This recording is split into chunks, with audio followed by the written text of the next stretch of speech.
Jeff Bezos on making failures into successes at Amazon.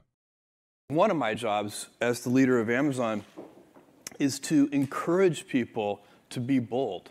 And people love to focus on things that aren't yet working. And that's good, it's human nature. That kind of divine discontent can be very helpful. But you really be experiments, and if they're experiments, you don't know ahead of time whether they're going to work.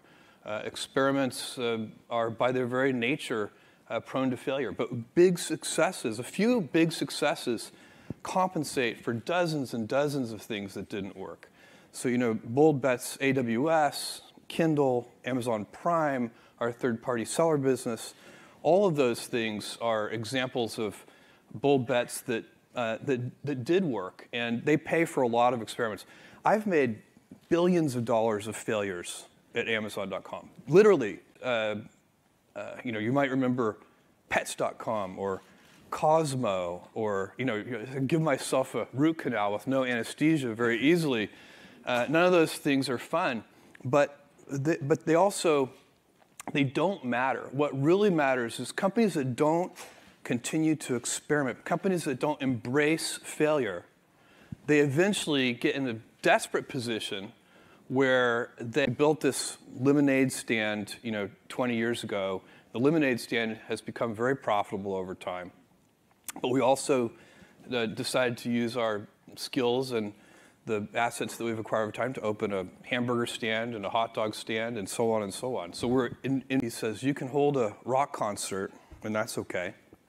And you can hold a ballet, and that's okay. Just don't hold a rock concert and advertise it as a ballet. Investors come in all shapes and sizes. They have different investment horizons, different approaches, different beliefs about what the right kind of portfolio looks like. And so it's not one, people use Wall Street as a shorthand, but there isn't one type of investor.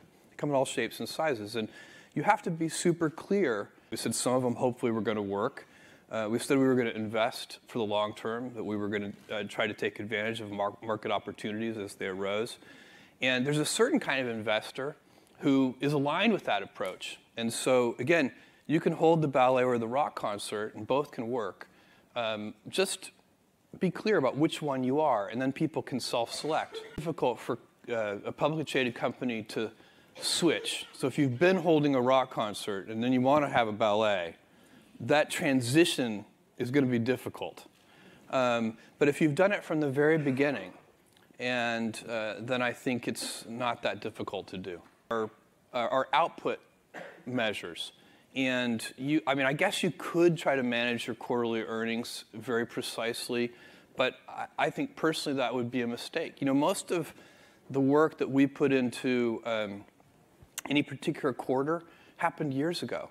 So it's not, there aren't that many knobs you can turn during a quarter. I mean, you can, but they're like eating your seed corn if you turn those knobs. You don't want to do that. And so people. I think if you focus on the controllable inputs to your business instead of the outputs, in the long term, you get better results. So the Benjamin Graham quote here is that in the short term, the stock market is a voting machine. In the long term, it's a weighing machine. And I think people are well advised to build a company that wants to be weighed and not voted upon. And that means having good return on invested capital and having lots of free cash flow. But if you said to me, if I stock, that's kind of the final output. And it's much better to say, okay, let's not do that. That's not going to be sustainable. It's kind of a silly approach. What are the inputs to a higher stock price? And you say, okay, well, free cash flow and return on invested capital are inputs to a higher stock price. Okay. So let's keep working backwards. What are the inputs to free cash flow? And you keep working backwards until you get to something that's controlled. A reasonable person, you would say, I have no idea how to drive up the stock price. I can't manage that directly. It's not a controllable input. But I can make your picking algorithms more efficient. And that will reduce cost structure. And then follow that chain all along the way. That's what you do in all of these businesses. You want customers meet with investors who have low portfolio turns. So investors that have, many investors, many investment funds have very high portfolio turns. They turn their portfolio multiple times per year.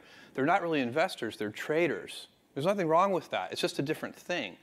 But where you're going to spend your time and your energy is one of the most important decisions you get to make in life. We all have a limited amount of time, and where you spend it and how you spend it is just an incredibly levered way to think about the world. And so if you're going to spend time, explaining the stock or the company, really, we don't really explain the stock, we explain the company to people, you should do it to people who are long-term investors rather than traders. That's our point of view. And this month, don't feel 10% smarter, because when the stock is down 10% some month, you're going to have to feel 10% dumber, and it's not going to feel as good. And so it's, ownership is, we give most of our compensation is done in terms of stock compensation, and part and parcel with ownership is a mentality of long-term thinking. Owners think longer term than renters do. You take better care of the things that you own, but one of the responsibilities of ownership, and definitely deep inside the Amazon culture, is to think about the fundamentals of the business and not the daily fluctuations in the stock price. There's no information in it. Stock price over a year, 2 years, 5 years, 10 years, it all looks pretty good. I mean, it's just not, quantitatively our stock is, well within, it's a volatile stock. It always has been. It probably will be for, we're a large company, but in many ways, because of all of our emerging businesses, we're also still a startup. And there's just a lot of volatility. I'll give you some examples. We do have some very significant benefits at Amazon, besides compensation and restricted stock units and so on and so on. For example, we have an urban campus. It's way more expensive. We could save a lot of money by moving to the suburbs of Seattle. And we have chosen instead to build an urban campus. And I think it's a spectacular benefit for our employees. I think it's one that they appreciate much more than free massages. And I'll give you some startling statistics. 15% of our employees at headquarters live in the same zip code with traffic as much. And it's also just way more vibrant, which I personally believe also helps Amazon because it keeps people connected with this vibrant urban area. They're not insulated.